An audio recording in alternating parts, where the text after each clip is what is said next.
Bonjour à toutes et à tous et bienvenue dans TechPod, la chronique audio de Futura dédiée à l'actualité des technologies et de la mobilité. Je suis Emma Hollen et aujourd'hui on va parler de l'effondrement des crypto-monnaies. Ça sent le gaz chez les crypto-investisseurs. Loin d'être la solution miracle vantée par des médias plus ou moins objectifs, les crypto-monnaies sont elles aussi soumises à des fluctuations qui peuvent parfois se révéler catastrophiques. Moins d'un siècle après le krach boursier de 1929, un nouvel effondrement prend place, cette fois-ci sur les espaces virtuels. Mais ce que l'on commence à appeler le crypto-krach est pour sa part bien réel. Depuis une semaine, les cours des crypto-monnaies s'effondrent. Les principales valeurs auraient dégringolé en moyenne de 20%. Même le Bitcoin a connu une chute de sa valeur de 30% en l'espace d'un mois. Alors qu'il culminait à 57 000 $ en novembre dernier, il se situe désormais autour de 29 500 $, soit près de la moitié de sa valeur.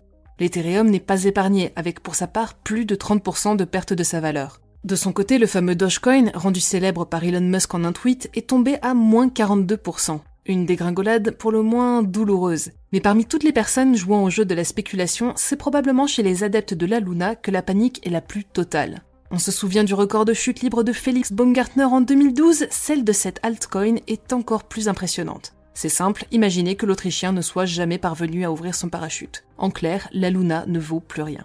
Elle est passée de près de 112 $ début avril à moins de 0,00003 $. Une dégringolade telle que même les créateurs de la monnaie n'ont pas eu le temps de voir le coup venir et de filer avec le reste du magot dans un pays où l'on n'extrate pas.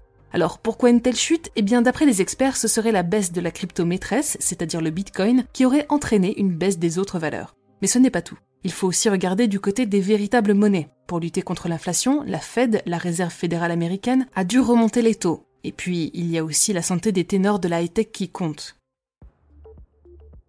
Meta ou Google et autres colosses du secteur rencontrent en ce moment une légère baisse de tonus et cela se répercute sur les crypto-monnaies qui sont de plus en plus imbriquées dans ces services digitaux. Alors, si les cryptos n'appartiennent à aucun organisme, elles n'en restent pas moins dépendantes de l'économie réelle. De leur côté, les adeptes des cryptos ayant tout misé sur la Luna viennent de confirmer l'adage qu'il ne faut investir que ce que l'on peut se permettre de perdre. On pourrait presque en rire si seulement toutes les personnes touchées par ce crypto-krach étaient bourrées jusqu'aux as, mais voilà, grisés par les promesses de gains colossaux sur ces monnaies qui n'existent pas, des individus de tous horizons ont parfois sacrifié l'intégralité de leurs économies.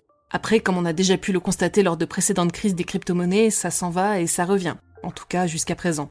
Espérons simplement que nous retiendrons la leçon pour la prochaine fois. Merci d'avoir suivi cet épisode de TechPod. Pour ne rien manquer de l'actualité technologique et scientifique, je vous invite à suivre Fil de Science et nos autres podcasts sur vos apps audio préférés. On vous a laissé un lien en description pour nous retrouver. N'hésitez pas à nous laisser un commentaire et un like ou une note pour nous aider à améliorer notre travail et à le faire connaître. J'en profite pour vous rappeler la sortie récente de notre nouvelle création, Science ou Fiction, le podcast de debunking pop et humoristique qui démonte les idées reçues. Pour le reste, on se retrouve mercredi prochain pour toujours plus d'actualités technologiques et d'ici là, bonne semaine à toutes et tous.